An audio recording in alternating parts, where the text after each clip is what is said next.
Zaza imamıdır kendisi. Kendisi Siverekli. Bu konuda eski geleneklerle yeni gelenekler arasındaki farkı ya da bölgeler arasındaki zazaların durumu konusundan biraz sohbet edeceğiz. Evet hocam, siz bir alimsiniz, yani bu konularda da bilgileriniz var. Diyanetten emekli oldunuz birçok imamlar gibi.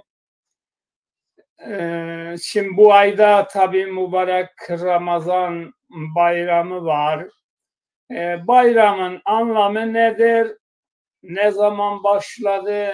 İnsanlarımızın bilmesi konusunda bize bilgi verir misin? Yani keşke biz bu programı kendi ana dilimizde Zazaça yapsaydık. Benim temennim odur. Fakat o da bazı arkadaşlar bu konuda yetersizdir, eksiktir dil olarak, Zazaça olarak. Yani ismimiz Zaza'dır. O etiket üzerimizde vardır. Fakat Zazaca hayatımızda yoktur maalesef. Evet, sebep olanlar utansın, ne diyelim?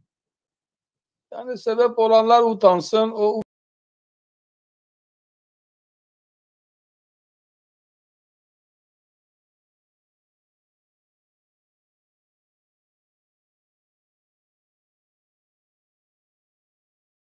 Kültürel olarak her ülkede kültür bakanlıkları vardır.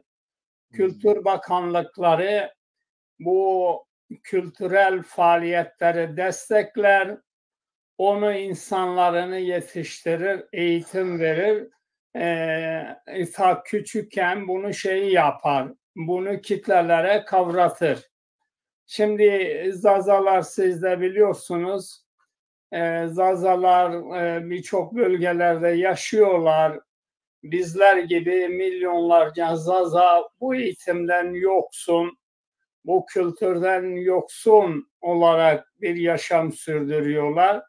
Bunun başlıca sorumlusu devlettir. Yani devlet her konuda İngilizce ders veriyor, her çeşitli dillerden ders veriyor, her yeri tanıtıyor, bir sürü kanallar var ama Zazaca olarak TRT Zazaca dahi yok. Evet, ben sözü size bırakıyorum. Tabii bu bayramın anlamı nedir? Ne zaman başlamıştır? Nasıl gelişiyor? Bu konu.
Fakat insanlar o devletleşme süreci olmadan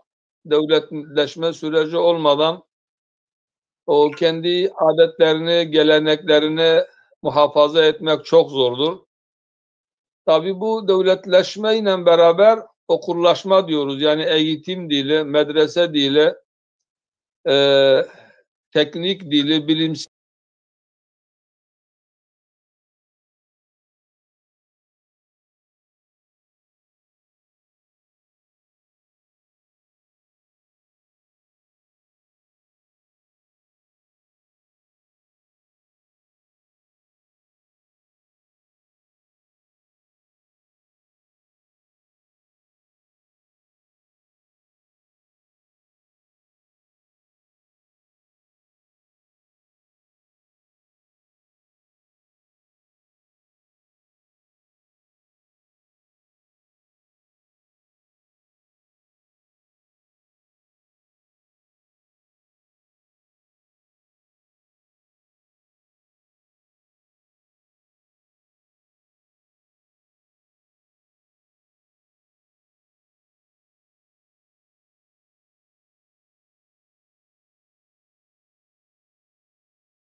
İşte o gelenek okuma yazma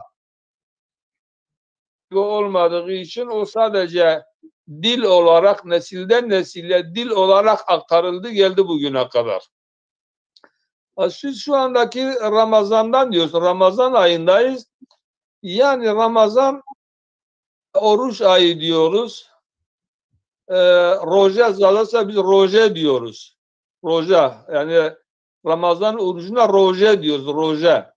Evet. Bizim çiverek zaten roje diyoruz. Ramazan'ın o şeysi de zaten şeydir. Arapça bir kelimedir. O da böyle sıcaklığı anlatan bir kelime. Ramazan olarak sıcaklığı anlatan anlamında bir kelimedir.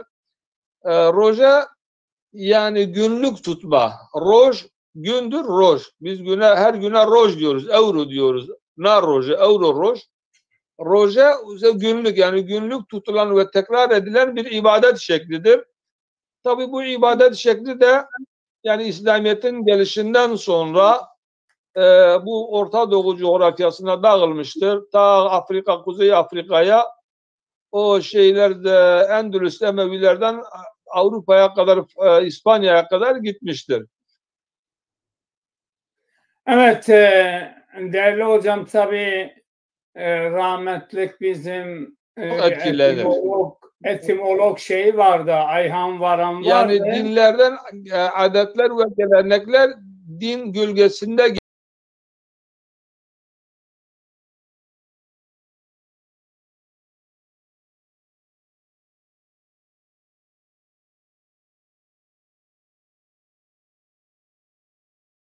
biri de oruç tutmaktır.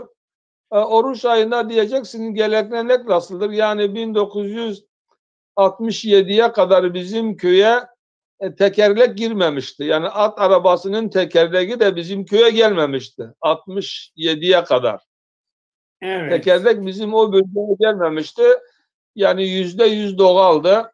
Bizim o coğrafyada tekerlek gelmeden önce o Afrika'da gördüğümüz o hayvanların her çeşidi vardı. Domuz vardı, ayı vardı. Ondan sonra ceylanlar vardı. Yani bütün hayvanat o bizim o bölgede yaşardı. O dağlık kesimde.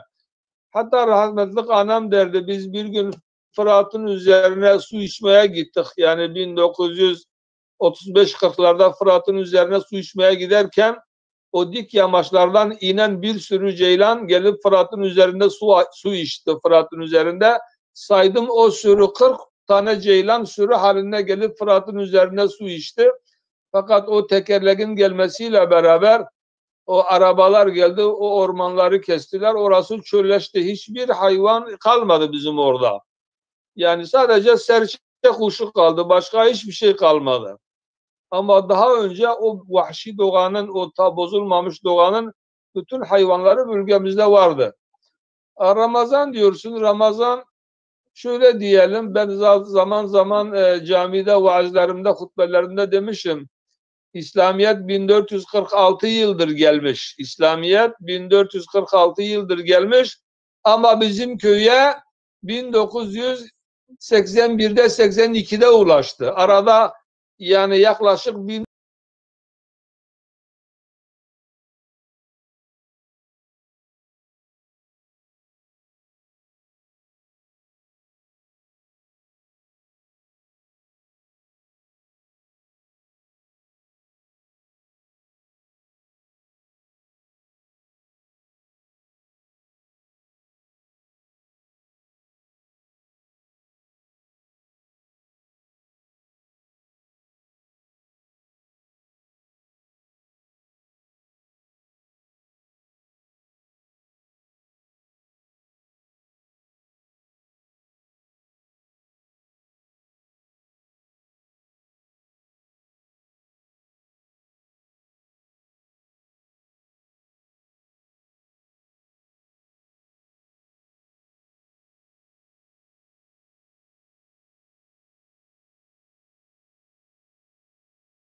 götürememişsin, imam götürememişsin, okul götürememişsin. Ondan sonra övünüyorsun, benim dedelerim Viyana'nın kalesi dibinde ak koşturmuş. Ne yaptın? Ne yaptın yani? Anlatabiliyor muyum? Yani biz şeyden sonra Hazreti Peygamber'in vefatından 30-40 sene sonra o aç olan, o fakir olan, o perişan olan Araplar, o İslam'ın o cemaatleşme, toplumlaşma organizasyonu var ya, ondan sonra gitmişler, ülkeleri fethetmişler, toplamışlar milletin malını, mülkünü getirip saraylarına yemişler. Yani İslam adına gitmemişler, yalan söylüyorlar. Talan için gitmişler herkes. Hepsi talan gitmiş. Yani Abbasisi de öyle, Emevisi de öyle, Selçukisi de öyle, Osmanlısı da öyle. Yani biz fethe gidiyoruz, cihada gidiyoruz, ismi altında götürmüşler millete. Oradaki milletlerin mallarını, mülklerini, hazinelerini toplayıp getirmiş, kendi saraylarında yemişlerdir. Hani Avrupa'da şimdi Viyana'ya kadar gitmişsin, Macaristan'a kadar gitmişsin. Orada kaç tane Müslüman vardır? Kaç tane Müslüman vardır? Sen gittin 700 sene Endülüs Emevi devletini İspanya'da kurdun. 700 sene kurdun. 700 sene geri çekildin gittin, orada ne kaldı? Hiçbir şey kaldı mı? Hani İslam orada? Hani okul orada? Hani Kur'an? Hani namaz? Hani Müslüman? Hocam oralara tabii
okuma yazma bize bu dönemde ulaşabilmiştir.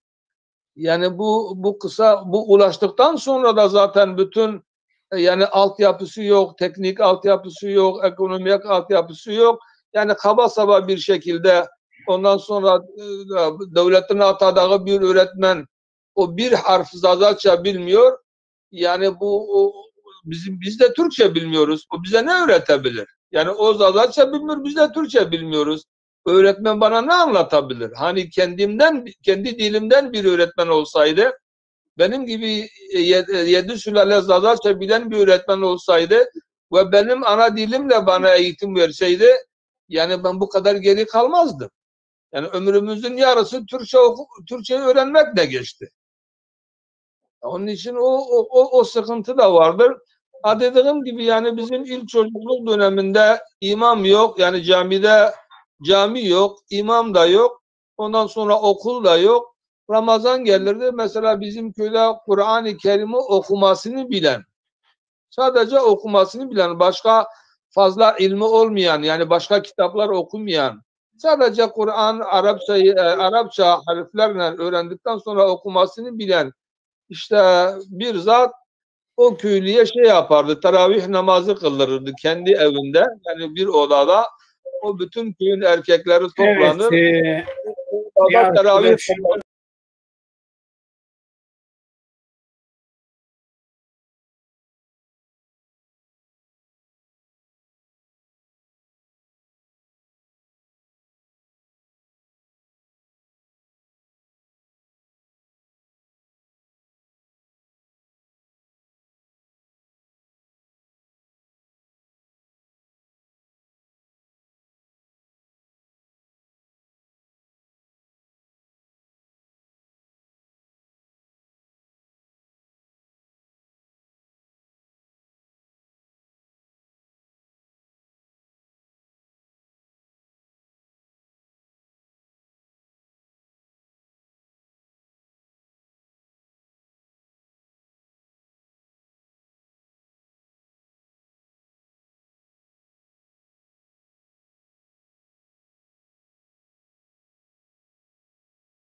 konuşmuştuk. Evet, yazmış. Ben Ferhat Açıkbab. Sizi Bingöllüyüm, gençliyim. Sizi başka bir yayına alalım. Bu akşam hocamızla konuşuyoruz. Hocamız değerli bir arkadaşımız. Yıllardan beri emekli olmuş bir imamdır kendisi. Onun için de programın akışı için size söz veriyoruz. Yarından sonra ne zaman isterseniz sizi yayına alabiliriz. Mirza arkadaş, o şeyden girebilirsin. WhatsApp'a gönderdim. Diğer şeylere gönderdim. Orada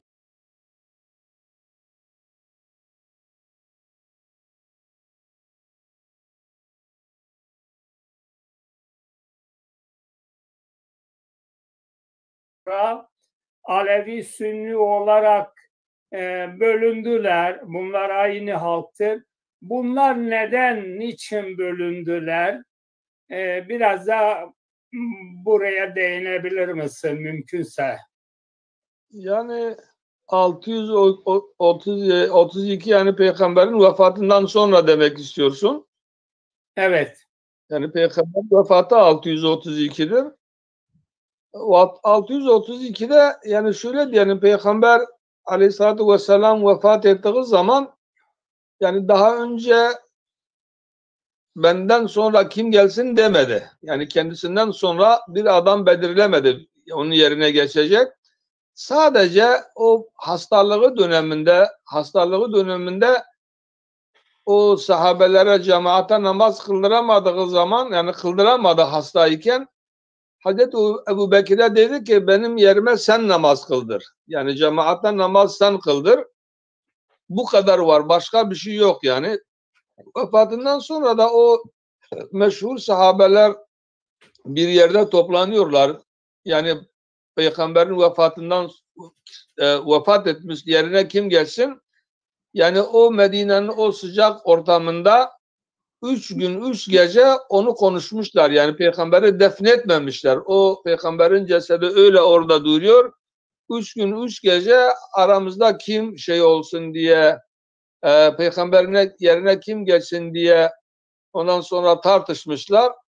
En nihayetinde Allah-u Alem Hazreti Ebu Bekir midir? Demiş ki ben falan yerde falan cemaatin içerisinde şahit de gösteriyor insanları. Peygamber demiş ki halife Kureyşlerden olur. Yani halife Kureyşlerden olur. Öyle bir hadis söylüyor. Yani o hadisin de ne kadar sıhhatli olduğu tartışmalıdır. Yani o şeyden Mekke'de Kureyşlerden başka Haşimiler vardır, Emeviler vardır. Yani bir sürü şey vardır orada, kabile vardır orada. Yani tahmin etmiyorum ki Peygamber o hadisin nakletsin. Fakat o sorunun çözülmesi için, o kargaşa olmaması için, kavga gürültü olmaması için o hadisten sonra demişlerdi ki işte Hazreti Ebu Bekir Kureyşidir. Peygamber ona demiş benim yerime namaz kıldır hastalığında. O şekilde Hazreti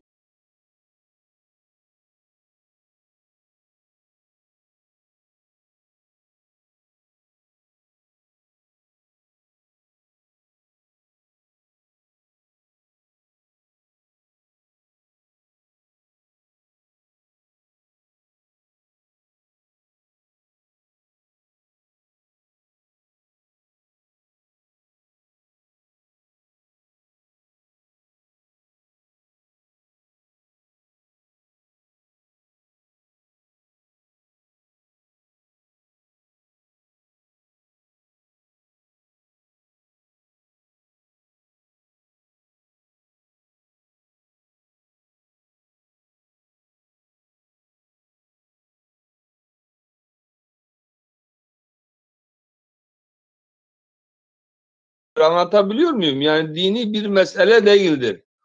Siyasi bir sorundur. Diyeceksiniz ki nasıl?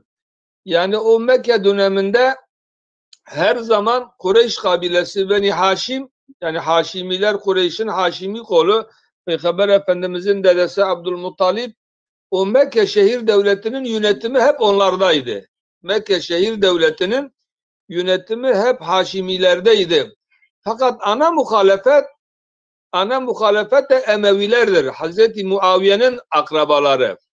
Emeviler. Evet. Emeviler ana muhalefette. Emeviler her zaman fırsat koyuyordu ki Haşimilerden Mekke'nin yönetimini alsınlar.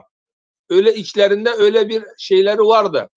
Yani Emeviye'nin o duyguları vardı fakat fırsat bir türlü ellerine geçmedi. Bir türlü ellerine geçmedi o iktidara gelme şeysi.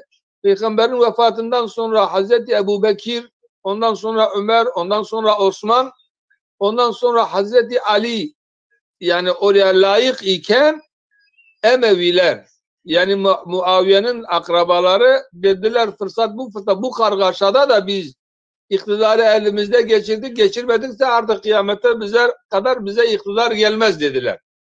Yani Emeviler o şekilde Hazreti Ali'yi bir şekilde yani şehit ettiler. Ondan sonra Hazreti Ali'nin vefatından sonra o Yezid olayı, Hazreti Hüseyin'in Kerbela'da şehit edilmesi o şekilde yani bir yolunu bir fırsatını bulup Emeviler yani Muaviye'nin taraftarları, Yezid'in taraftarları iktidara geldiler. Bu da 200-300 sene sürdü, epey sürdü. Abbasilere kadar sürdü o iktidarları.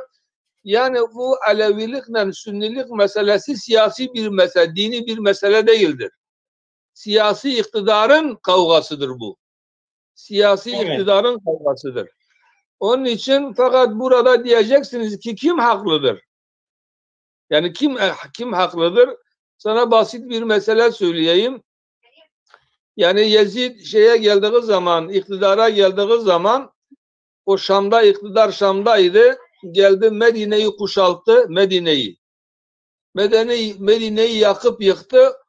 o dönem 900 tane Müslüman kıza tecavüz ettiler. 900 tane. Yezid.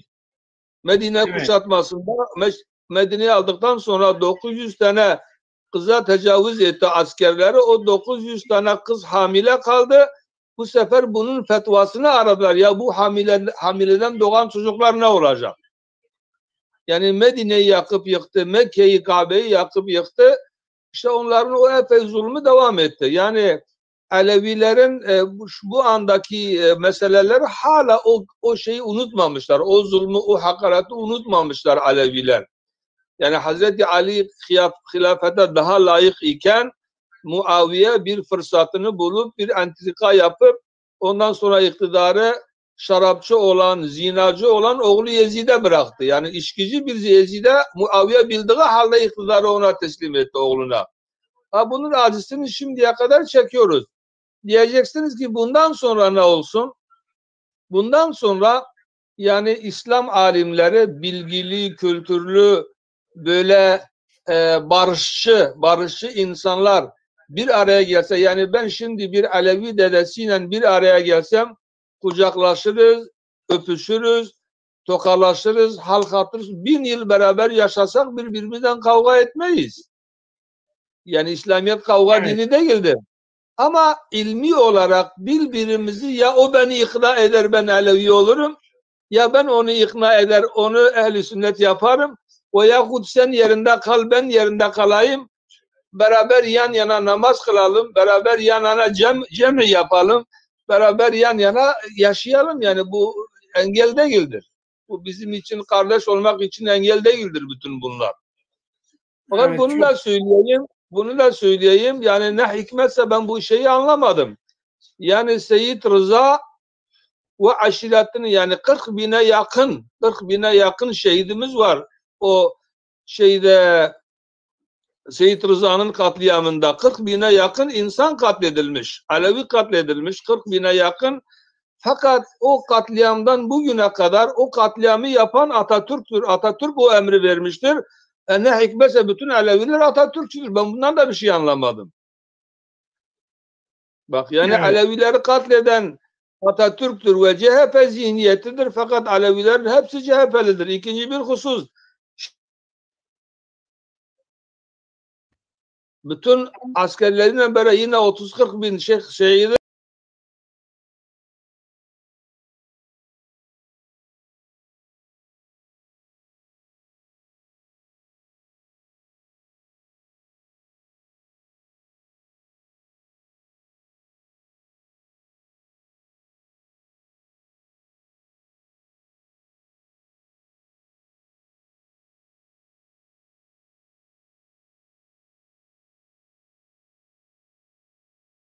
için biz ne AK Parti bize lazım ne CHP lazım. Evet. Yani biz kendi başımıza müstakil. Üçüncü yolda kalalım yani. Üçüncü yolda kalalım. Evet. Değerli hocam. Değerli hocam, bir de mesajlar var. Mesaj gönderen arkadaşlar. İdris Genç, çok teşekkür ederim. İyi ki varsınız. Hasan Kurnaz, teşekkürler. Zihni Selanik Özaydınlık, teşekkürler, sağ olun.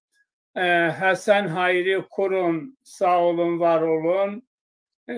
Mikro Kosmos, teşekkür ederiz. Soru yazılı olarak sorabilirsin. Başka bir zamanda sizi yayına almak isteriz. Ama bize link göndermenizi, e-posta adresinizi gönderin. Ondan sonra Bilgin Haydar, hoş geldiniz. Efendim, Hıdır Çeliker, siz katılabilirsiniz. Size link atmıştım. Zaza Press, siz de hoş geldiniz. Bizi izlediğiniz için, bizi seyrettiğiniz için size çok teşekkür ediyoruz. Yayınımıza devam ediyoruz. Değerli hocamız önemli bilgiler veriyor bu akşam. Şimdi daha önceden birkaç defa bir Alevi dedesini konuşturmuştuk. Zeynel Altundede vardı yayınımızda. Bu akşam Sünni kesimden gene abimiz var, Hüseyin Gül hocamız var. Onunla yayınımızı sürdürüyoruz. Mirza arkadaşım, siz istiyorsanız o link size gönderdim. Linkten katılabilirsiniz. Sağ olun, var olun. Evet, yayınımıza devam ediyoruz. Hocam, şimdi gençlerin bu Zaza kültürüne, diline, adetlerine bakış açısı nedir? Vallahi şöyle diyelim, yani bu hakim kültür diyoruz ya, yani hakim kültür hem dile hakimdir, hem dine hakimdir, biliyor musun? Hem adetlere hakimdir. Yani şu anda televizyondaki diziler, yani TRT'de olsun, diğer şeylerde olsun, yani bu dil hep Türkçedir. Bunun hakim dili, adetleri, kültürleri de hep Türkçedir. Yani bizi yansıtan, bizi anlatan hiçbir dergi, hiçbir dizi, hiçbir film yoktur. Nihayet çocuklar anasından doğduktan sonra o çizgi filmle başlayan, dizilerle devam eden, şeylerle devam eden, filmlerle devam eden genel kültür o alt kültürleri mutlaka etkiliyor, yani mutlaka etkiliyor. Ben sana daha önce de demiştim.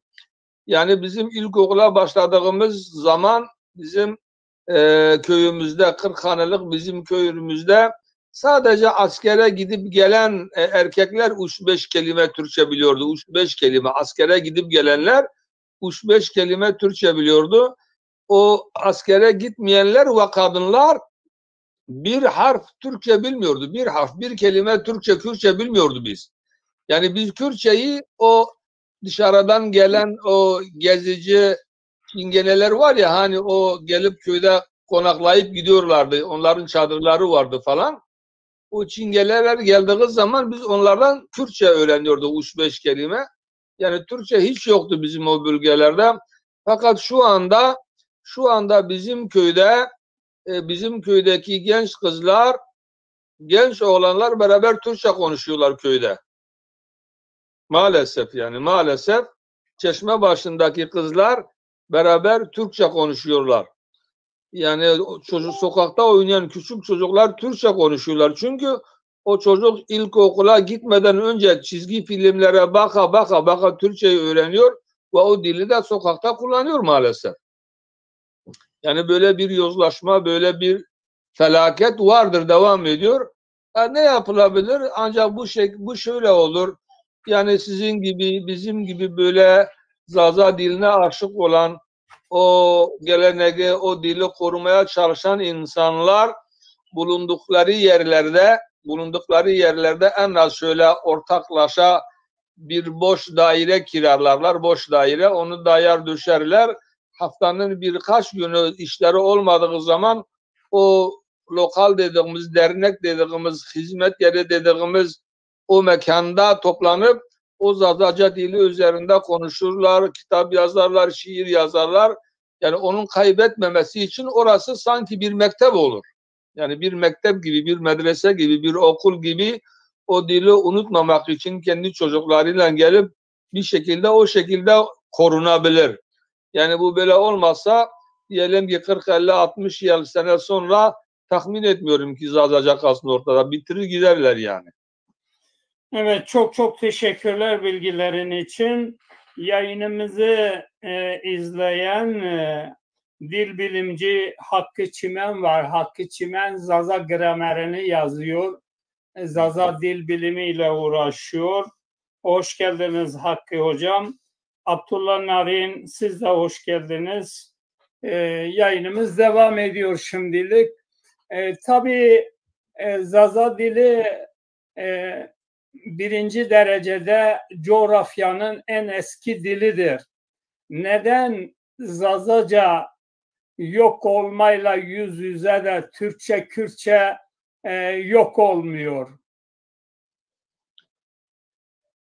Yani Türkçe, Kürtçe de yok oluyor ben sana. Yani o Kürdistan, o Kürt bölgelerinde yine çocuklar sokakta, köylerde dahi sokaklarda Türkçe konuşuyorlar. Kürtler de Türkçe konuşuyorlar.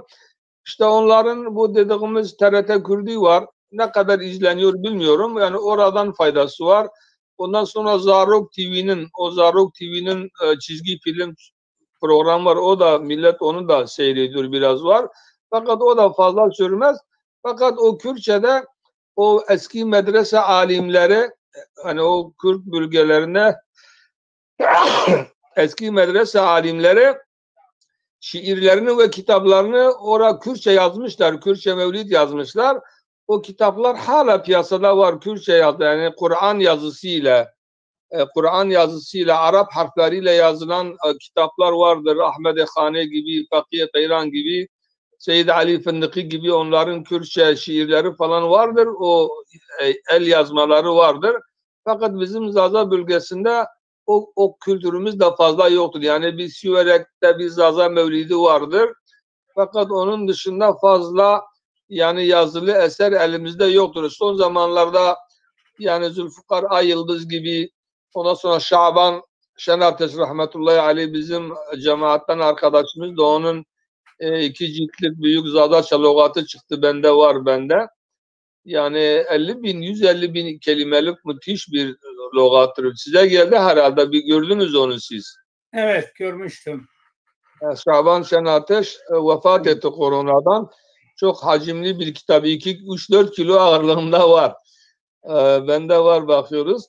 İşte bu son zamanlarda bu şeyler oldu.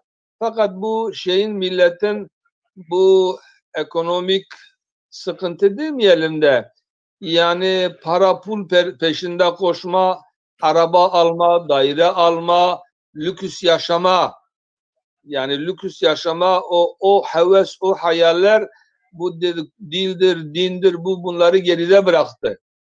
Yani adamın tek hayali işte 4+1 dairede yaşamak, 15-20 trilyonluk bir daire hayal ediyor. Ölünceye kadar ulaşamaz ama o hayali vardır. Adamın işte 4x4 bir araba alma hayali vardır. Parası da sıfırdır. Onu almak için ömür boyunca peşinden koşuyordur. Yani o kendine bir hedef belirlemiş. Onun dışında hiçbir şey görmüyor. Tek bildiği şey o arabaya, o eve ulaşmak veyahut o makama ulaşmak. O dini de kenara atıyor, dili de kenara atıyor, kültürleri de kenara atıyor, adetleri de kenara atıyor. İnsani hiçbir şey bırakmıyor yani. İnsani hiçbir şey ortada kalmıyor.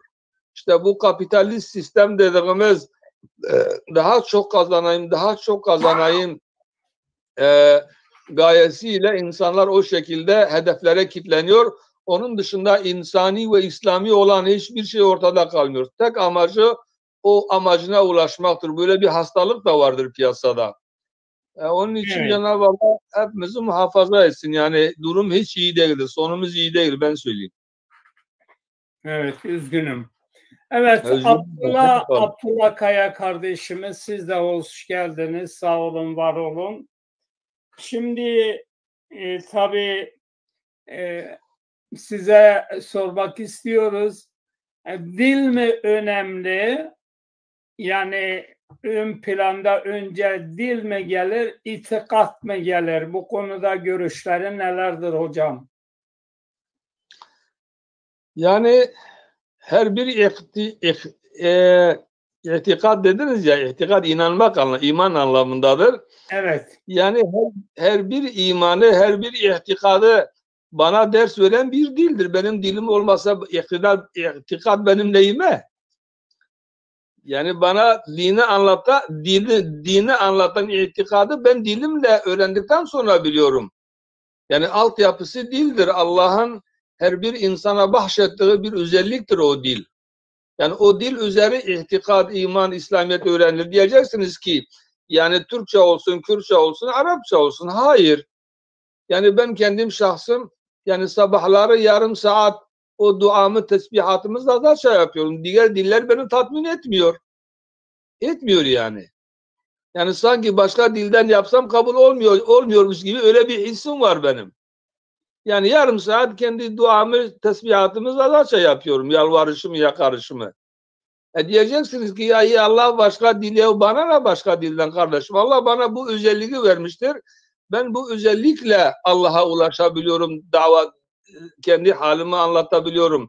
Yani başkasının dili beni tatmin etmiyor gerçekten. Etmiyor Evet. yani benim. Sağ olun, Mesela var biz olun. kendi Bu bilgilerin de çok önemliydi. Bunu not düşeriz bir kenara. Şimdi evet, yani Diyanet İşleri'ni Türkiye kurumu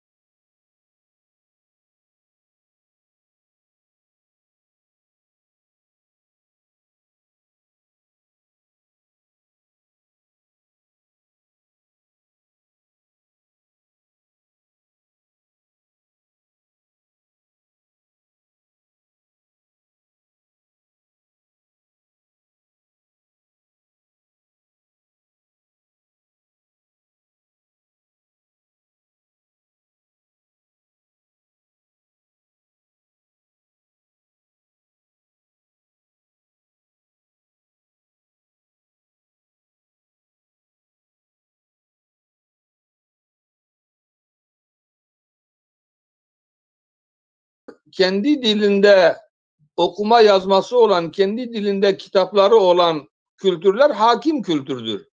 Yani o Kürt bölgesinde bir medreseler vardır. O eski klasik Kürtçe eğitim yapan medreseler vardır. Fakat okuma yazma yoktur. Sadece yani yazmak yoktur. Okuma vardı genelde. Yani okuyorlardı, öğreniyorlar. Önce Arapça dilini öğreniyorlardı. Arapça dilini öğrendikten sonra da birkaç fıkıh kitabı okuturlardı. Fakat bizim o bölgede de yani Zazaça medreseler vardı fakat çok azdı. Yani Bingöl, Elazığ o bölgede Zaza alimler de kendi dilinde şey yaparlardı. Yani o medreseleri vardı fakat orada yine okuttukları Arapça kitaplardı. Yani Zaza diliyle Arapça, yine Arapçayı öğrenip yapıyorlardı. Zaza dilinde bir tefsir, Zaza dilinde bir hadis kitabı, Zaza dilinde bir roman, bir hikaye fazla.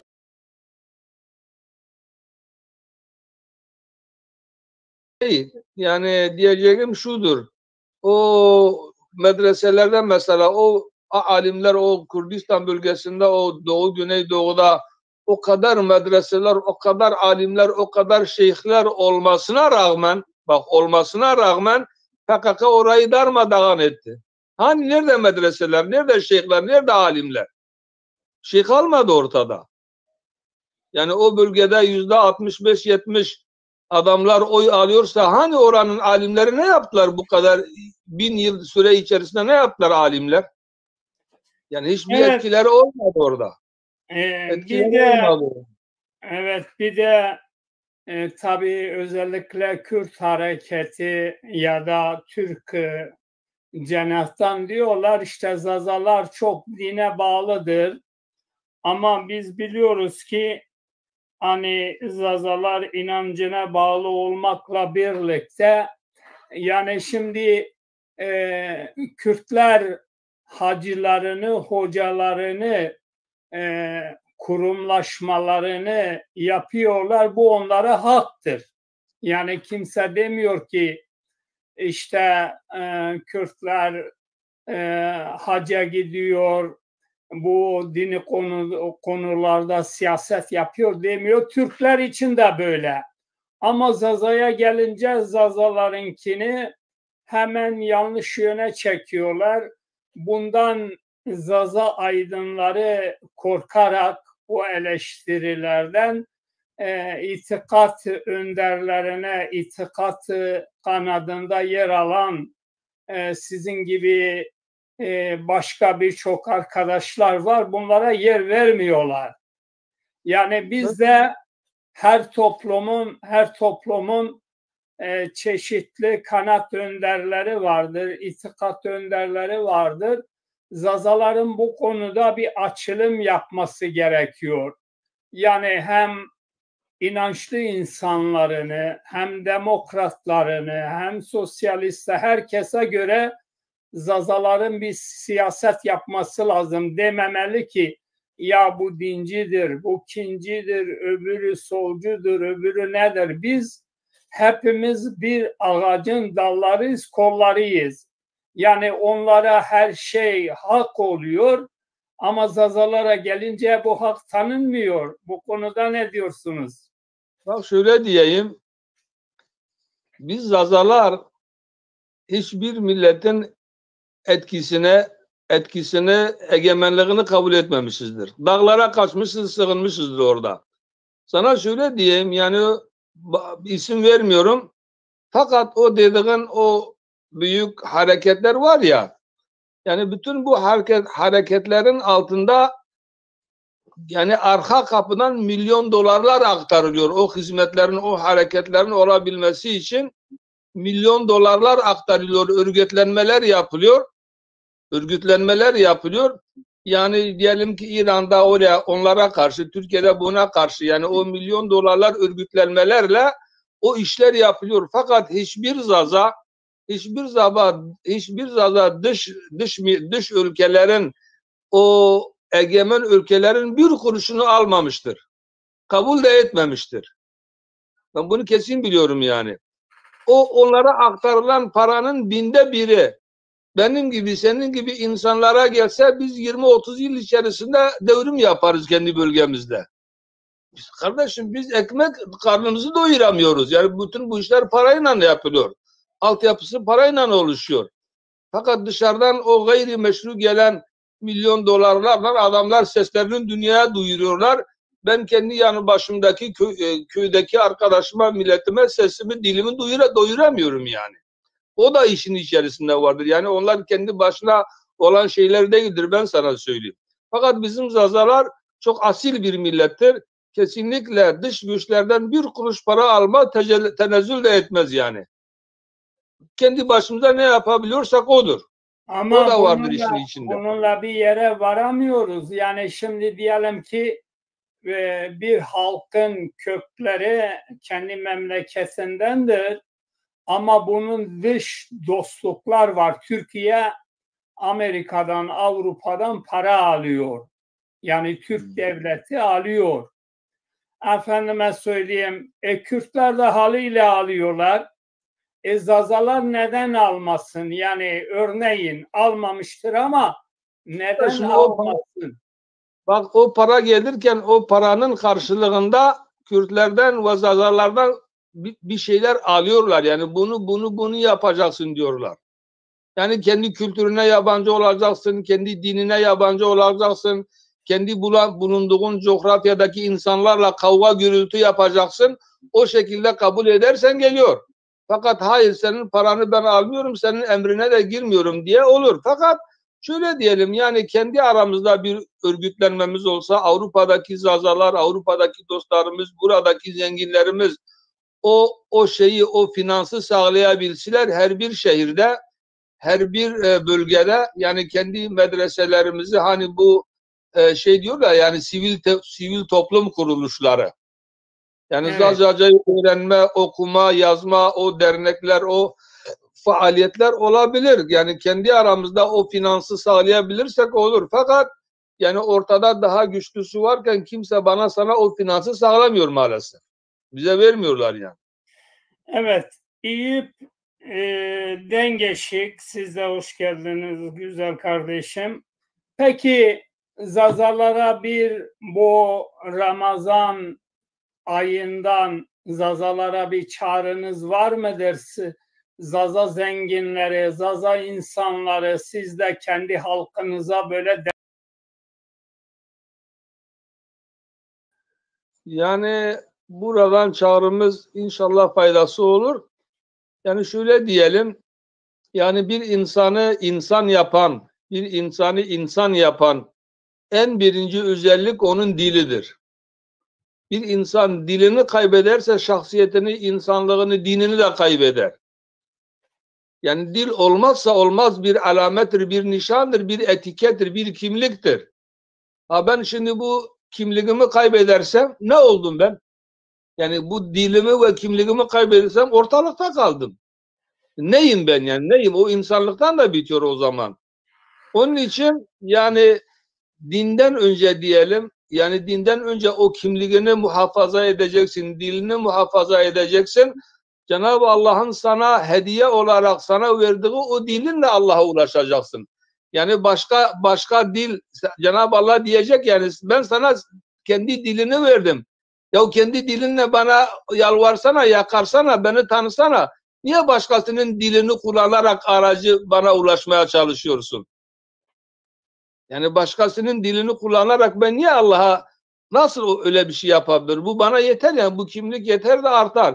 İsterse dünyada bir tane olayım. Bir tane olsun ama bir tane de olsa ben kendi kimliğimle, kendi dilimle ondan sonra dinimi yaşar Allah'a bir şekilde ulaşırız, yakarışımızı yaparız.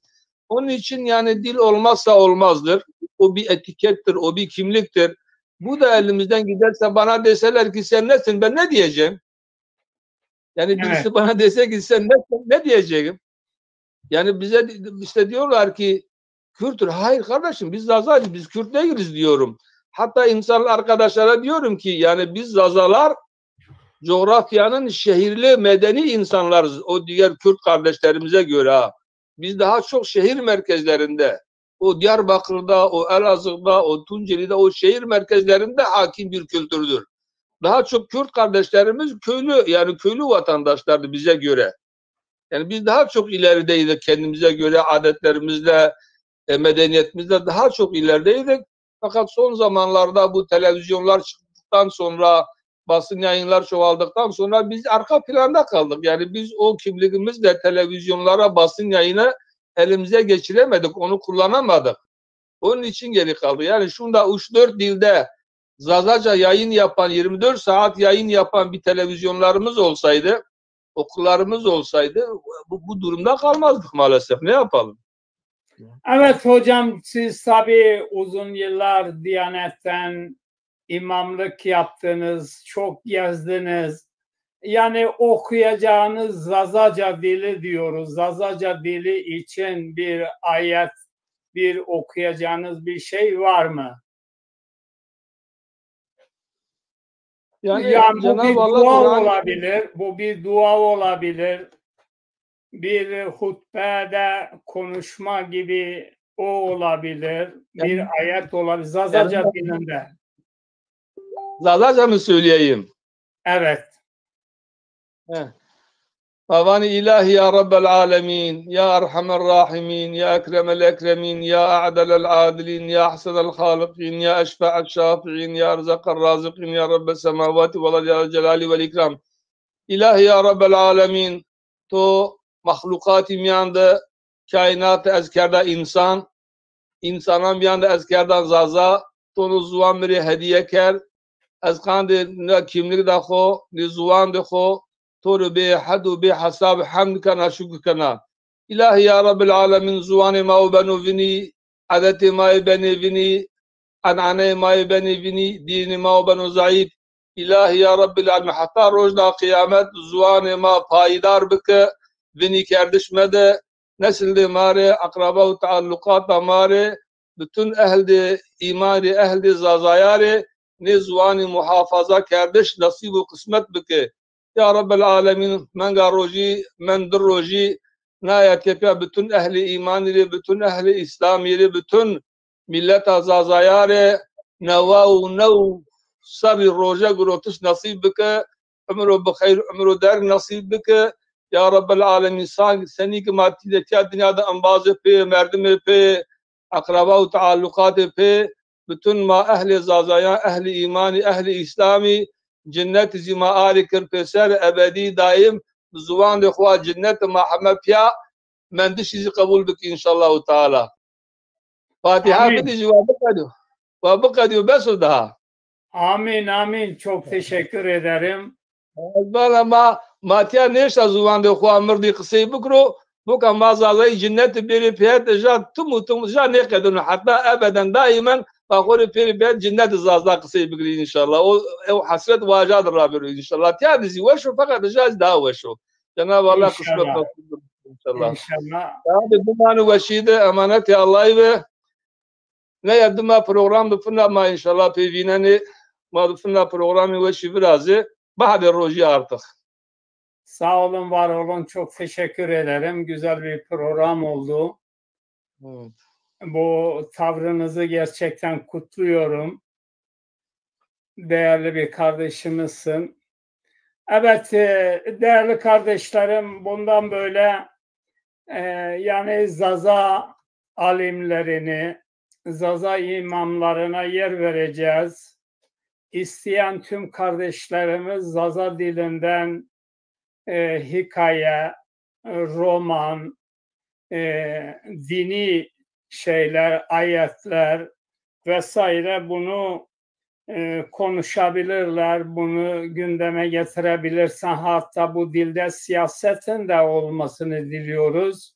Hepinizi saygıyla selamlıyorum. Hoşça kalın, dostça kalın. İnşallah.